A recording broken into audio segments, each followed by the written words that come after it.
A lot of this isn't going to make sense to you, and I'm sorry about that.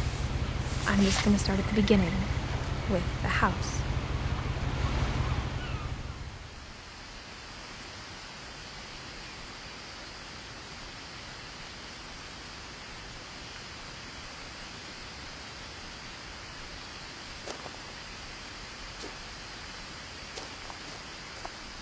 My brother Milton disappeared when I was 4. It was like the house just swallowed him up.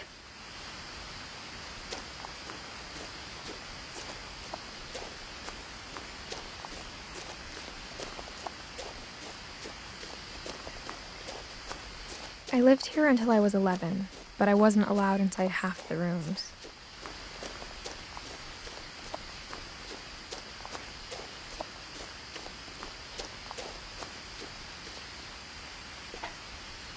Inside the mailbox were bills from 7 years ago, marked urgent, open immediately. I hadn't been back since my brother Lewis's funeral.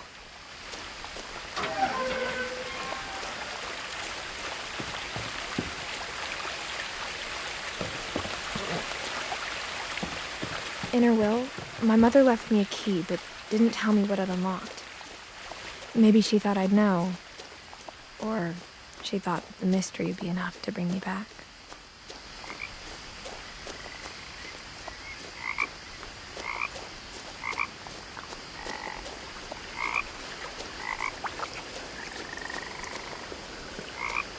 The truth is, even after I inherited the house, I never thought I'd come back to it.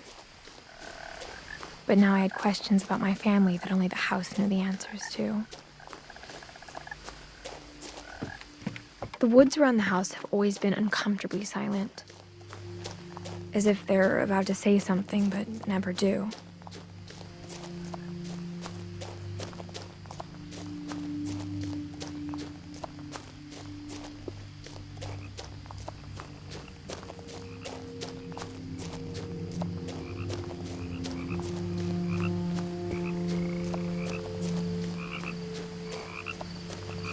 The house was exactly like I remembered it, the way I'd been dreaming about it.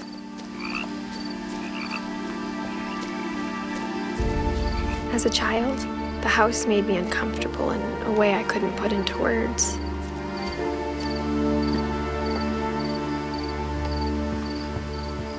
Now, as a 17-year-old, I knew exactly what those words were.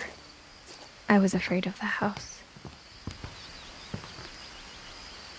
I hoped the key might unlock the front door. It didn't. Looking in, I felt like the house itself had been waiting for me.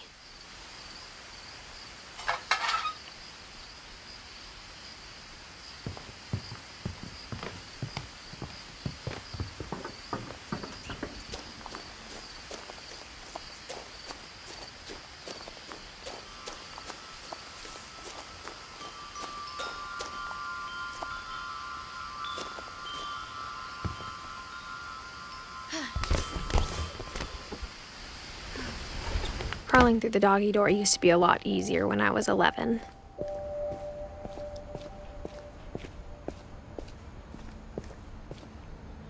The power had been turned off the night we left.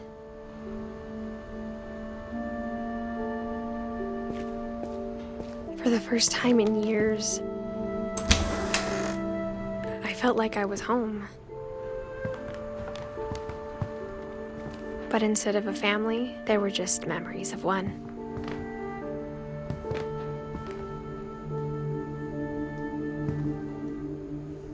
Like how after Lewis started working at the cannery, we all got sick of eating salmon, except our cat, Molly. The table was still a wreck from the night we left. It was like a bomb had gone off, killing everyone but sparing the furniture. My mom was the only one of us who could imagine Great-Grandma Edie living in a nursing home. Nothing in the house looked abnormal. There was just too much of it, like a smile with too many teeth. Mom always told me to stay out of the basement, so I wasn't too surprised when the key didn't fit.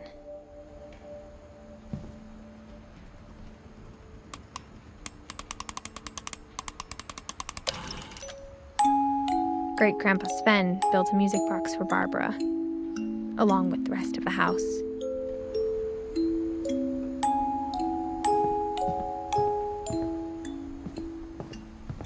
A lot of things got left behind in the whirlwind of that last night.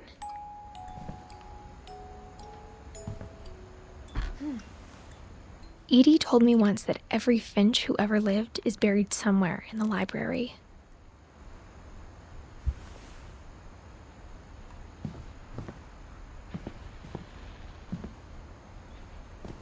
After Milton disappeared, Mom sealed up all the bedrooms. Then Edie retaliated and drilled peepholes.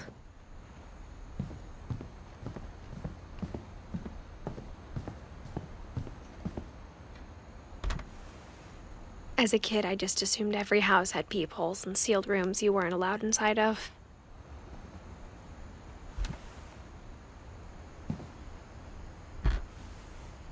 My Grandpa Sam spent 7 years sharing a room with his dead brother, Calvin.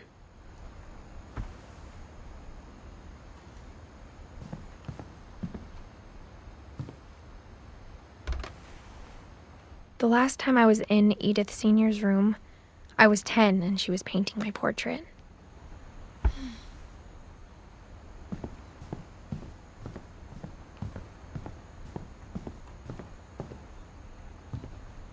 I spent a lot of time playing in Great Uncle Walter's room.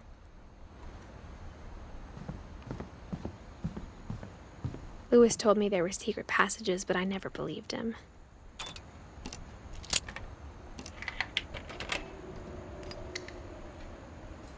Turns out, my mom was really good at keeping secrets.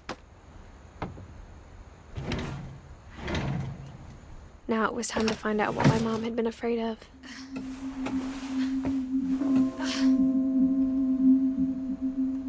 Reading this, maybe it sounds like I had a plan.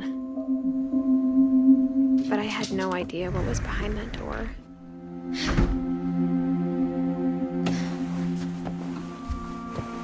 Just like I had no idea where all this was gonna lead.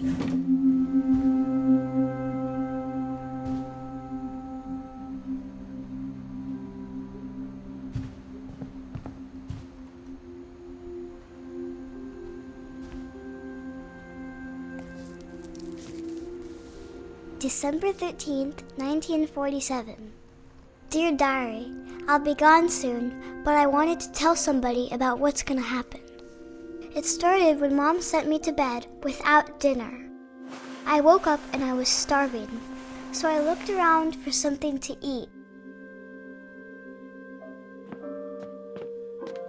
The gerbil food was dry, but I didn't mind it.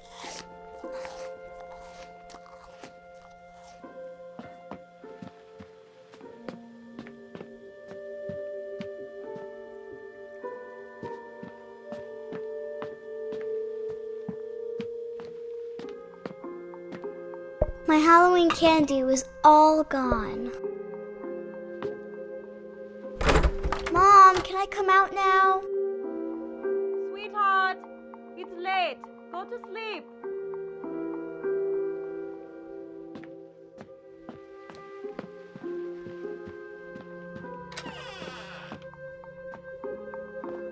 I kept eating and eating.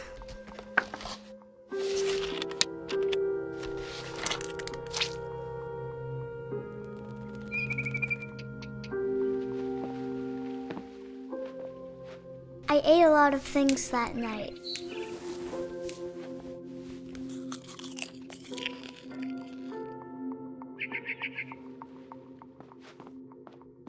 Then I heard chirping outside my window. It was a barn swallow going back to her nest. I reached out for her. And suddenly, I was a cat.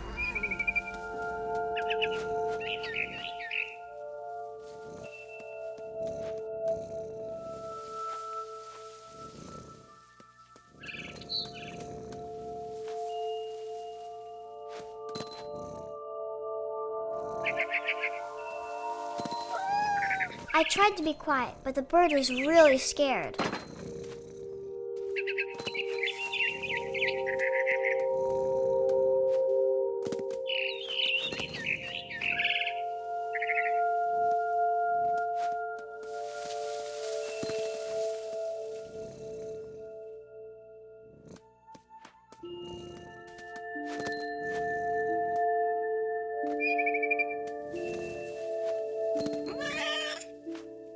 Mom and Dad didn't even look at me.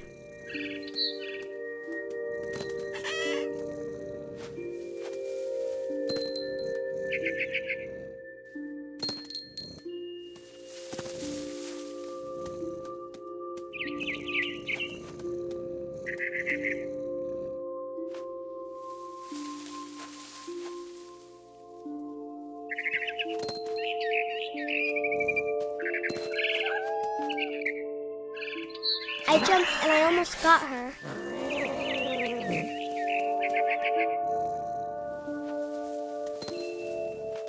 I could tell she was getting really tired. Now I was up in the big tree. I promised Dad I wouldn't climb it anymore. All I cared about was eating that mama bird.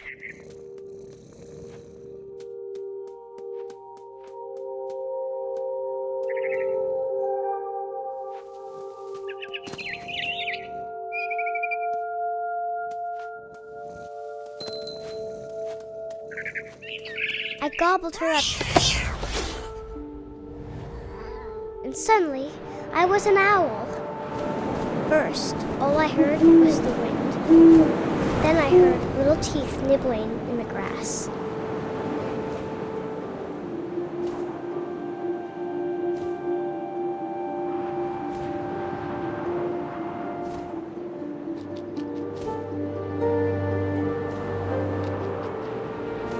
Rabbits.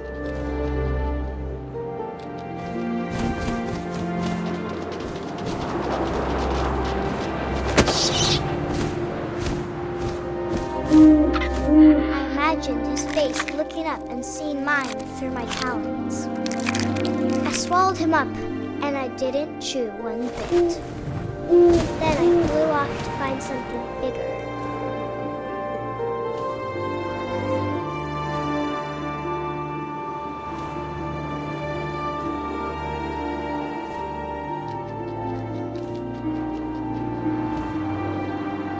A mama rabbit.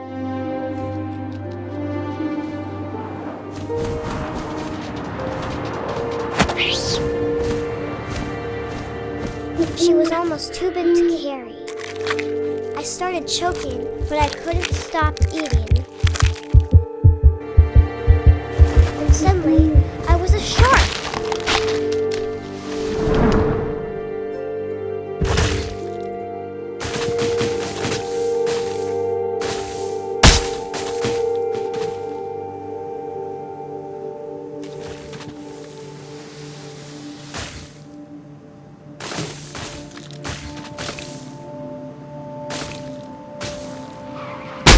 I rolled off a cliff and into the ocean. Now, I was hungrier than ever.